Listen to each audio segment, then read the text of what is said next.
History of Counselling in India. ஆலோசனையின் வரலாறு. Counselling ஆலோசனை என்றால் என்ன? The process of assisting and guiding clients, especially by a trained person on a professional basis to resolve especially personal, social or psychological problems and difficulties. ஆலோசனை என்பது ஓர் செயல்முறை. அதில் பிரச்சனைக்குரியவர் நன்கு பயின்று தேர்ச்சி பெற்ற ஒரு ஆலோசகரை அணுகி தனது தனிப்பட்ட சமூக மற்றும் உளவியல் ரீதியான பிரச்சனைகளுக்கு தீர்வு காண்பதே ஆலோசனை ஆகும். Industrial Revolution, World War II and many other reasons contributed to the rise of counseling as a practice and profession in Western countries in the late 1900s.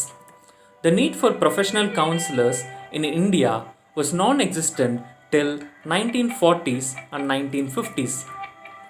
தொழில் புரட்சி, இரண்டாம் உலகப் போர் போன்ற பல எண்ணற்ற காரணங்களால் ஆலோசனையின் தேவை உலகளாவிய அளவில் 1990களில் தொடங்கியது. ஆனால் இந்தியாவை பொறுத்தவரை 1940 மற்றும் 50ஆம் ஆண்டுகள் வரை ஆலோசனையின்கான தேவை தென்படவில்லை. Counseling for problems was done by parents and elders in large joint families who cared for health and worldly problems. பண்டைய காலங்களில் குடும்ப உறுப்பினர்களுள் ஏற்படும் பிரச்சனைகளுக்கு தீர்வு காண பெற்றோர்களும் வயதில் முதிர்ந்த அனுபவம் பெற்றவர்களும் உதவினர். Similarly, saints for spiritual, guru in Gurukula for educational problems were there to solve problems. அதே போன்று துறவிகள் ஆன்மீகம் சார்ந்த சந்தேகங்களுக்கும் குரு கல்வி சார்ந்த சந்தேகங்களுக்கும் தீர்வு தந்து உதவினர். Social moral lessons were provided in scriptures that were regularly read in families. Ramayana, Mahabharata and Srimad Bhagavad Gita. Panchatantra, Hitopdesha were popular grandparent stories. பண்டைய காலங்களில் சமூக நீதி சார்ந்த கதைகளை ராமாயணம், மகாபாரதம், ஸ்ரீமத் பகவத்கீதை போன்ற வேதங்கள் மூலம் குடும்ப உறுப்பினர்கள் படித்து தெரிந்து கொண்டனர்.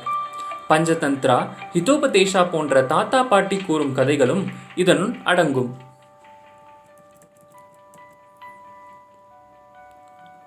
The most widely acknowledged counseling situation in the epics is that of the dialogue between Krishna and Arjuna in the battlefield of Kurukshetra. Lord Krishna used Gita Upadesh as purposive counseling for Arjuna, removing his doubts and conflicts, teaching all mankind through Arjuna the meaning of life and death, selfless duty, self-realization, meaning of justice, and protecting the weaker section of society from injustice. Krishnan பகவத்கீதையை பயன்படுத்தி அர்ஜுனனுக்கு ஆலோசனை வழங்கியதையே முற்காலத்தில் சிறந்த ஆலோசனையின் எடுத்துக்காட்டாக விளங்கியது.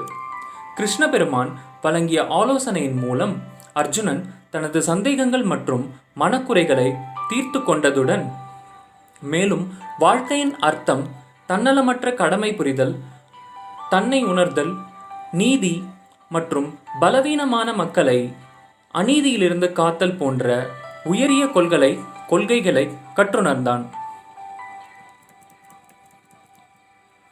The often repeated adage, Mata, Pita, Guru, Daivam reminded the youngsters not only of the agents of counseling but also of the priority as to who should impart counseling at various stages of life. மாதா, பிதா, குரு, தெய்வம் ஆகியவர்களே ஒரு மனிதனின் வாழ்வில் வெவ்வேறு நிலைகளில் ஆலோசனை வழங்கும் ஆலோசகர்களாக விளங்கினர். The need for professional counseling was felt due to the breakdown of joint family system. The important forces of social change, namely industrialization, urbanization, mass media of communication and the like have battered the traditional social conventions and institutions and have made several dents in them. பிற்காலங்களில் தொழில்முறை ஆலோசகர்களின் தேவை கூட்டு குடும்பங்கள் தனி குடும்பங்களாக பிரிந்ததனால் தேவைப்பட்டது. மேலும் சமூக மாற்றங்களின் முக்கிய காரணிகளான தொழில் புரட்சி, நகரமயமாதல் மற்றும் தகவல் பரிமாற்ற முன்னேற்றங்களினால் விளைவான பாரம்பரிய சமூக மரபுகள் மற்றும் நிறுவனங்கள் பெரும் சேதத்திற்கு உள்ளாகின. Counseling in modern times. Major universities offering graduate and postgraduate degrees in psychology with professional counseling as a specialization in 1930s and 1940s. The first Bureau for Guidance in schools was started in Mumbai, and later Bureau of Psychology at Allahabad and MS University at Baroda were established.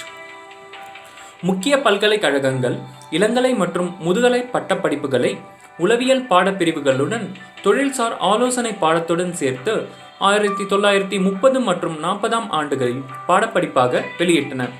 பின்னர் வழிகாட்டுதல் மற்றும் ஆலோசனையின் காண பணியகங்கள் முதலில் பம்பாயிலும் பின்னர் அலகாபாத் மற்றும் பரோடாவிலும் நிறுவப்பட்டன.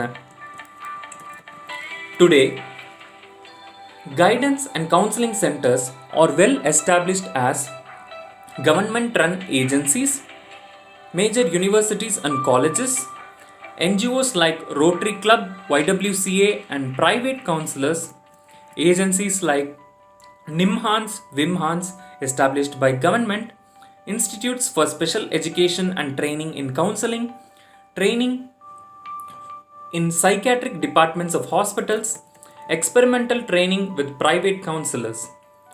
The application of counseling in India are found in schools, family institutions, industry settings, crisis remediation, high-risk groups, pre- and post-operative patients, suicide prone and so on.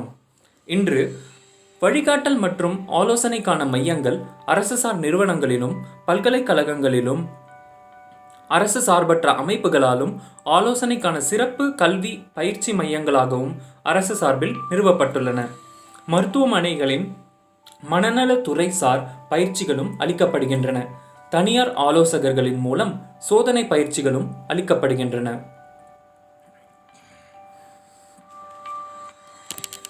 The origin of counseling movement in India.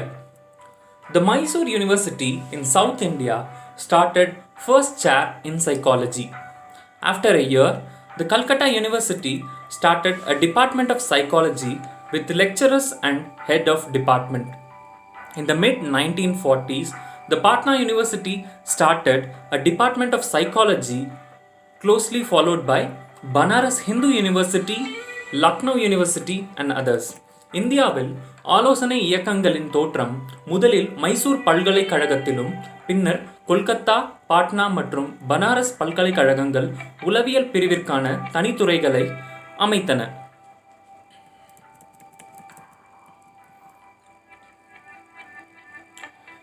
Guidance movement after independence. A major step. Occasional Guidance Bureau by trustees of the Parsi Panchayat, a voluntary organization, was established in Bombay.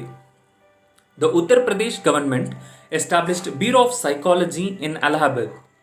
This was the first time that the state government had taken interest in the subject of rendering occasional and educational guidance to school-going peoples. சுதந்திரத்திற்கு பின் வழிகாட்டல் இயக்கம். முக்கியப்படியாக தொழில் வழிகாட்டு பணியகம் பார்சி பஞ்சாயத் இயக்கத்தினரால் பம்பாயில் நிறுவப்பட்டது. உத்தரப்பிரதேச மாநிலம் உளவியல் பிரிவிற்கான பணியகத்தை அலகாபாத் பல்கலைக்கழகத்தில் நிறுவியது. மேலும் இதுவே முதன்முறையாக ஒரு மாநில அரசு தொழில் மற்றும் கல்வி வழிகாட்டுதலை பள்ளி மாணவர்களுக்கு பாடமாக வழங்கிய முதன்முறையாகும்.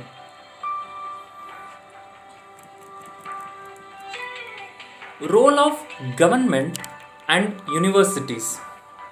In 1954, the Government of India set up Central Bureau of Educational and Occasional Guidance in New Delhi. The central government later came forward with programs of financial assistance to various states. The third and second 5-year plans helped in the tremendous growth of guidance movement in India. இந்திய அரசாங்கம் மற்றும் பல்கலைக்கழகங்களின் பங்கு 1954இல் இந்திய அரசாங்கம் மத்திய கல்வி மற்றும் தொழில் வழிகாட்டுதலுக்கான பணியகத்தை புதுதில்லியில் தொடங்கியது. பின்பு மத்திய அரசு மாநில அரசுகளுக்கு பல்வேறு கல்வி படிப்பிற்கு நிதி உதவி வழங்கியது. மேலும் 2ஆம் மற்றும் 3ஆம் ஐந்தாண்டு திட்டங்கள் வழிகாட்டுதல் இயக்கங்கள் நிலைநாட்டலுக்கு உதவின. The present status of counseling. The kind of agencies render occasional guidance can be classified under 3 heads. Government agencies, both central and state, the private agencies, the universities and college-run agencies.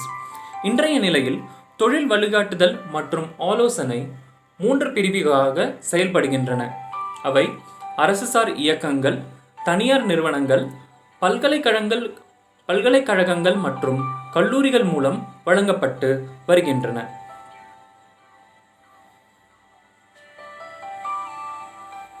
Counseling studies in Tamil Nadu. Annamalai University also started counseling during 1965 and 66.